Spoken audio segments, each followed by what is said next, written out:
नमस्कार। आज का ये केस सिर्फ एक व्यक्ति की कहानी नहीं है, बल्कि ये सवाल खड़ा करता है कि जब आरोपी ताकतवर हो दोस्तों, तो क्या कानून उतना ही ताकतवर रह पाता है? जेफरी एप्स्टीन, ये एक नाम इसको हम बहुत लंबे समय से अपने इंटरनेट पर सुनते आ रहे हैं। इसकी मौत अगर हम देखें तो बहुत ही रहस्यमयी तरीके से हुई, और कुछ फाइलें जिनमें ज़्यादातर सच तो अभी भी छुपा हुआ है, हम देखते हैं रोज अपने सोशल मीडिया पर। इस लेक्चर में आज हम यहाँ पर समझेंगे कि अमेरिका आखिरकार अपनी जनता से क्या छुपा रहा है, विश्व से क्या छुपा रहा है, और एप्स्टीन फाइल का असली मतलब और मकसद क्या है, और क्यों ये मामला जस्टिस, ट्रांसपेरेंसी एंड पावर, इन तीनों पर गंभीर सवाल उठाता है। नमस्कार दोस्तों, मेरा नाम शिल्पी है और अपने चैनल पर मैं आप सबका फिर से एक बार स्वागत करती हूँ। अगर आप चैनल पर नए हैं और चीज़ें समझ आ रही हैं तो चैनल को सब्सक्राइब करना बिल्कुल ना भूलें।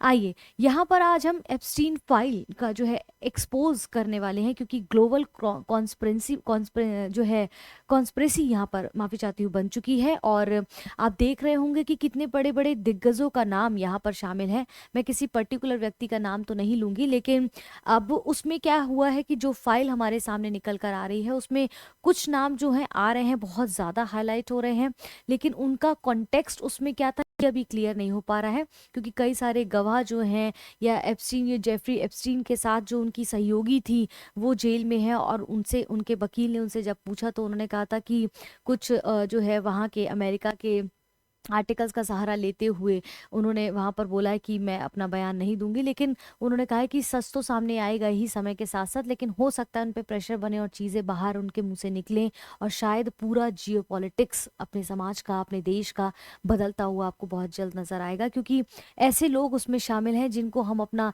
आइडियल मानते थे, पर वो आइडियल नहीं है बल्कि कुछ और ही निकलते हैं। अब देखना ये है कि इस पर मैं साफ टिप्पणी इसलिए नहीं कर पा रही हूँ क्योंकि अभी क्रिस्टल क्लियर नहीं है ये मुद्दा कि इसके अंतर्गत जो नाम लिए गए एक्चुअली उनका पर्पस वहां पर जुड़ने का उसके साथ क्या था। और ये जेफरी एप्स्टीन का जो मामला है, ये अमेरिकी फाइनेंसर था, अगर आपको नहीं पता है, वैसे पता होगा। और ये क्या करता था कि जो नाबालिग लड़कियां हैं उनका यौन शोषण करता था, ह्यूमन ट्रैफिकिंग करता था।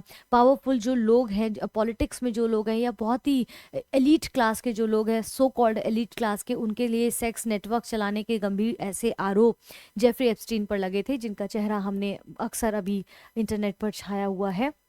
और 2008 में उसे एक सज़ा हुई, लेकिन उसके बाद वो बचकर निकल आया। 1 साल के अंतर्गत 13 महीने या कुछ में निकल आया, अपनी पावरफुल जो है एलीट, सो कॉल्ड एलीट लोगों के साथ अच्छे संबंध होने की वजह से। इसके बाद 2019 में उसको दोबारा फेडरल चार्जेस लगे, और फिर पाया गया कि वो जेल में मरा हुआ पाया गया, यानी कि कहते हैं कि उसने सुसाइड कर लिया। लेकिन उसी बीच में हैरानी वाली बात यह है कि अगर उसने सुसाइड कर लिया तो उसी दौरान अचानक से जेल के सीसीटीवी कैसे बंद हो गए, वहाँ के जो मतलब जो जेल में जेलर थे वो सारे वहाँ से इतने हल्के दम पर कैसे गायब हो गए, हल्के दिखने लगे, मतलब गायब होने लगे, या फिर सोते हुए पाए गए, या अवेयर होते हुए नहीं पाए गए। तो जब वो सुसाइड हुआ था उस वक्त के सारे सीसीटीवी फुटेज कहाँ हैं?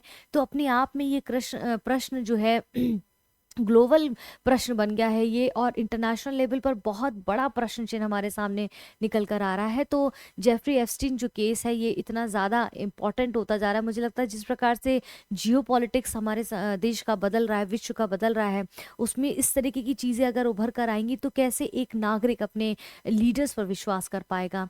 अमेरिका हमसे आखिरकार क्या छुपा रहा है, अपने नागरिकों से, विश्व से क्या छुपा रहा है? तो एप्स्टीन फाइल की मौत पर हमेशा से शक बना हुआ है कि जब वो न्यूयॉर्क की जेल में था, जिस वक्त उसने सुसाइड किया था, ऑफिशियली सुसाइड उसको बताया गया है, तो कैमरे काम क्यों नहीं कर रहे थे, गार्ड क्यों सो रहे थे, हाई सोसाइटी कैरी के साथ इतनी जो है लापरवाही कैसे कर दी गई जिसने इतने बड़े क्राइम किए। और इसी वजह से लोगों को लगता है कि पूरी सच्चाई सामने में अभी वक्त लगेगा, अभी सामने नहीं आई है। और दोस्तों, इसी के साथ बता दूं, भले यहाँ नहीं लिखा है, लेकिन वहाँ पर ना केवल ह्यूमन ट्रैफिकिंग होती थी बच्चियों की, लड़कियों की, इवन आप देखेंगे ना केवल ह्यूमन ट्रैफिकिंग होती थी, सेक्स वर्कर के लिए उनको इस्तेमाल करते थे, बल्कि कहते हैं कि वहाँ पर लोगों का कच्चा मांस भी, मतलब थोड़ा सा पका के मांस, उसको लोगों के मांस को भी खाया गया। बहुत पिक्चर्स वायरल भी हो रही हैं उसमें, छोटे छोटे बच्चों को जला के, उनको भूंज के, मतलब बर्बरता की सीमा ही क्रॉस कर दी गई है। तो ये अगर केस ओपन होता है और इसकी फाइल्स ओपन होती, केस तो ओपन ही है, मतलब फाइल्स और ओपन होती हैं, तो शायद हमारी ह्यूमैनिटी से विश्वास उठ जाएगा, मानवता से विश्वास उठ जाएगा। और मतलब जिन लोगों को हम हमेशा से एक आइडल मानते थे, इसमें कुछ लोग ऐसे भी हैं, जैसे अब पता नहीं वो कितना सच है कितना झूठ, जैसे बिल गेट्स का नाम आ रहा है, एलन मस्क का नाम आ रहा है, और भी कई ऐसे, डोनाल्ड ट्रंप का तो नाम छाया पड़ा है।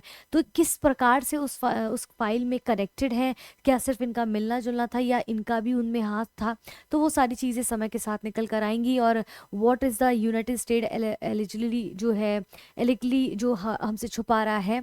और क्लाइंट लिस्ट जो है अभी भी सार्वजनिक नहीं हुई है, जिनके नाम सामने हैं उन पर ब्लैक पट्टी से उसको हाइड कर दिया गया, फेस को हाइड कर दिया गया, तो समझ नहीं आ रहा है कि पूरा सच क्या है। और ग्लोबल एंगल निकल कर आ रहा है। आरोप है कि एप्स्टीन के साथ कई ताकतवर लोग जुड़े थे, चाहे वो राजनीति से हो, बिजनेस से हो, ग्लोबल एलीट से हो। कुछ नाम तो डॉक्यूमेंट्स में आए हैं, लेकिन पूरी लिस्ट अभी ऑफिशियल रूप से उसको जारी नहीं की गई है। सबसे बड़ा सवाल यहाँ पर अगर ये है कि अगर ये सब साफ है तो लिस्ट क्यों नहीं है? अगर सब कुछ क्लियर है कि वो ये ह्यूमन ट्रैफिकिंग करते थे और ऐसे सेक्स जो है रैकेट चलाते थे, लोगों के मांस को खाते थे, पार्टीज वहाँ पर होती थी तो बड़ा एक्सपेंसिव जो है जो मांस यूज़ किया जाता था, लोगों का मांस खाया जाता था, तो फिर आखिरकार जब इतना सब कुछ आ ही गया है सामने, तो नाम उजागर क्यों नहीं हो रहे? ये अभी भी प्रश्न चिन्ह है।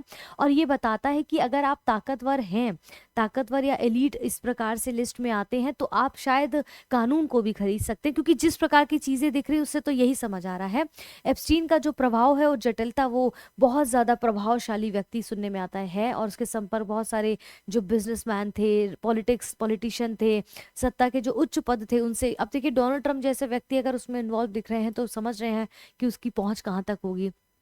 तो यहाँ पर क्या है, इसलिए संभावना है कि कुछ जानकारी कानूनी कारणों से कुछ निर्दोषों की हो सकता है रक्षा करने के लिए, क्योंकि जो ब्लोअर जो आए हैं या फिर जिन्होंने आवाज़ उठाई है, उनको उजागर नहीं करना चाहते, उनके नाम को डिस्क्लोज नहीं करना चाहते। क्योंकि बीच में भी वहाँ से एक लड़की जब भाग कर आई थी मीडिया में, उसने चिल्ला चिल्ला कर बताने की कोशिश की थी, वो वीडियो बहुत वायरल है।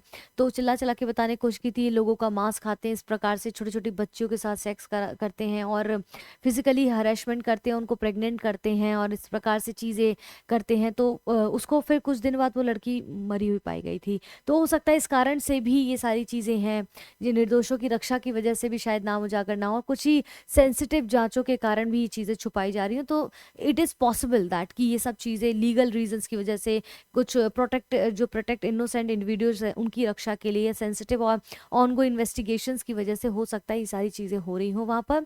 इसके बाद यहाँ पर ये बहुत बड़ा नाम एक सामने आ रहा है, गिस्लेन जो मैक्सवेल है, इस केस की सीमाओं के बारे में बता रही हैं और एप्स्टीन की ये सहयोगी रही हैं।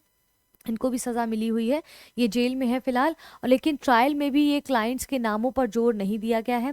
सज़ा तो हुई है पर नेटवर्क नहीं खोला गया, वो भी अपना मुंह नहीं खोल रही हैं। रिडक्शन की बात करें तो इसको लेके मुख्य सवाल ये आता है कि जो रिडक्शन है जो, इसका फैसला कौन करेगा? कि आलोचकों का सवाल यहाँ पर ये उठ रहा है कि क्या छुपाया जाए क्या नहीं छुपाया जाए, ये कौन तय करता है? ठीक है, कौन तय कर रहा है यहाँ पर? किस बेसिस पर वो नामों को रिवील किया जाए, तथ्यों को और संदर्भ को हटाया जाए, ये कौन अभी वहां पर तय कर रहा है? कि कुछ नाम सामने इतने ज्यादा वायरल हो रहे हैं, कुछ नाम अभी तक निकल कर ही नहीं आ रहे हैं, और जो निकल कर आ रहे हैं उनको निर्दोषी ना दिखा के उनको सिर्फ किसी और वजह से वहां पर।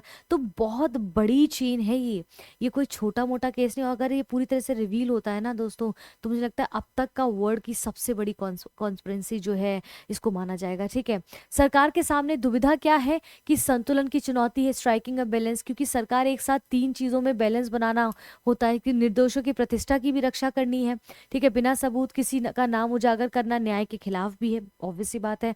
जनता को जानने का अधिकार भी है, लेकिन वो मिल नहीं पा रहा है, क्योंकि लोकतंत्र में जनता को ये जानने का हक है कि सत्ता का दुरुपयोग कौन कर रहा है, क्यों कर रहा है और किसने किया है।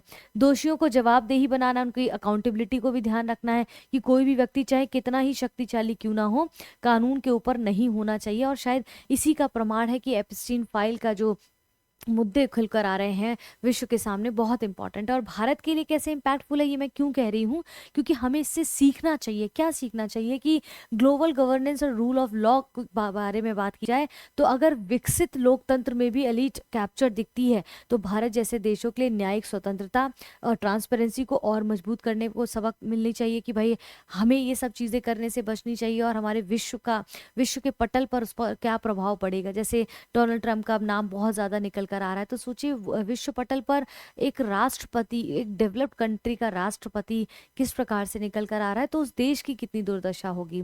ह्यूमन राइट्स और चाइल्ड प्रोटेक्शन जो भारत में दिया जाता है, नाबालिगों का शोषण सीमा पार अपराध है।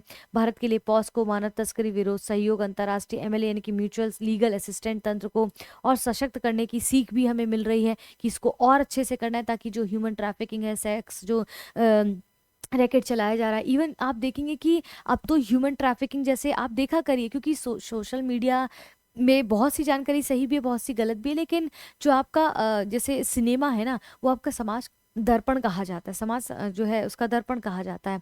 तो अभी मर्दानी 3 एक जो मूवी आई, मर्दानी 1 2 3 ऐसे 3 सीरीज आई है, उसकी मूवी आई है रानी मुखर्जी की, पता नहीं कितनों ने देखी है। उसमें आप देखिएगा कि उसमें लड़कियों को, बच्चियों को लेके जाता है और कैंसर की दवाई का उपयोग करके जो 20 साल का प्रोसेस है उसे 6 दिन के अंतर्गत ट्रायल करके उनसे पता कर लेता है कि ये दवाई काम करेगी नहीं करेगी। तो इसलिए भी ह्यूमन ट्रैफिकिंग हो रही है, सिर्फ सेक्स रैकेट नहीं, बल्कि अब तो मुद्दे भी बहुत बदल गए हैं, बदलते दौर में ज़रूरतें भी बदल गई हैं। ठीक है, तो ये सब चीज़ों को ध्यान में रख के भी गवर्नमेंट को इन चीज़ों पे भी काम करना चाहिए, ताकि और मजबूती हो इन तंत्र की। और मीडिया लिटरेसी और डिसइंफॉर्मेशन से बचना चाहिए, अधूरी जानकारी, साजिश की थ्योरी। भारत में भी जिम्मेदार मीडिया, फैक्ट चेकिंग और कानूनी प्रक्रिया का सम्मान बहुत ज़रूरी है, ताकि सही खबर सही लोगों तक पहुंचे, ताकि किसी को डिस्टर्बेंस ना हो गलत खबर के साथ। डिप्लोमेटिक न्यूसेंस की बात की जाए तो भारत अमेरिका के संबंध जो है, इस केस में ये केस द्विपक्षीय रिश्तों को सीधे प्रभावित तो नहीं करता, क्योंकि हमारा संबंध देश से है, वहाँ के लोगों के लीडर से नहीं। मतलब संबंध तो इनडायरेक्टली है, लेकिन अगर वो लीडर नहीं रहेगा तो देश तो चल ही रहा है ना, कोई ना कोई तो चलाएगा ही। लेकिन नैरेटिव जो है पॉलिटिक्स में अमेरिका की मॉरल अथॉरिटी पर बहस को बढ़ा सकता है। जब इस प्रकार की मॉरल अथॉरिटी पर अगर उसकी बहस बढ़ेगी, तो अगर वो व्यक्ति जो बदनाम हो चुका है, अगर वो कोई बात कहेगा, तो काउंटर पार्ट के लिए तो हजारों लाखों करोड़ों लोग उसके खड़े हो जाएंगे। तो क्या उसकी विश्वसनीयता बनी रहेगी? नहीं। भारत को प्रिंसिपल्ड जो है नेचुरलिटी रखते हुए संस्थागत सुधारों पर जोर देना चाहिए, ताकि हम सबक ले सकें इन सब चीज़ों से। ठीक है, इसके बाद मीडिया लिटरेसी, डिसइंफॉर्मेशन समझा। निष्कर्ष क्या है कि जेफरी एप्स्टीन केस जो ये है, ये बताता है कि कैसे पावर, ठीक है, यहाँ पर due to power, secrecy and institutional failure even in advance democracies, ठीक है, संस्थागत कमियों के कारण क्या हो गया है, न्याय की पूर्ण जो पूरी तरीके से ट्रांसपेरेंसी उसको चुनौतीपूर्ण हो सकती है। तो दिस में case highly relevant for discussion on, किस चीज़ पे ये केस जो है हमें डिस्कस करने पे मजबूर कर सकता है, rule of law, ethics and governance, accountability of powerful actors. तो ये सारी चीज़ें इस केस को और मजबूत बनाएंगी।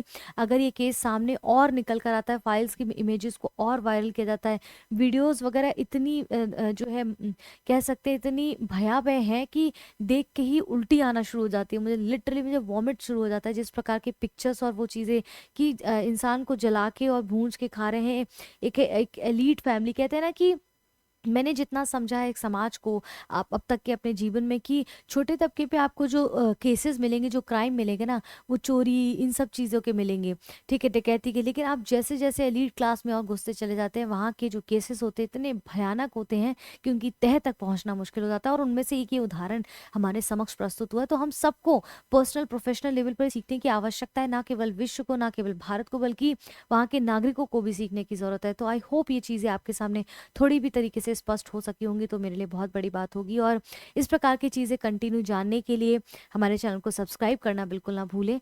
और अगर आप यहाँ तक आ गए हैं तो चैनल को सब्सक्राइब कर दें और बेल आइकन ज़रूर दबा दें। आई होप वीडियो पसंद आया होगा, तो वीडियो को लाइक करें, शेयर करें अपने दोस्तों के साथ। शॉर्ट्स भी हमारे चैनल पर निरंतर आते रहते हैं, तो हमारे साथ निरंतर बने रहें। फिलहाल के लिए इस वीडियो को यहाँ पर इतना ही। कल मिलते हैं एक और नए टॉपिक के साथ, तब तक के लिए धन्यवाद।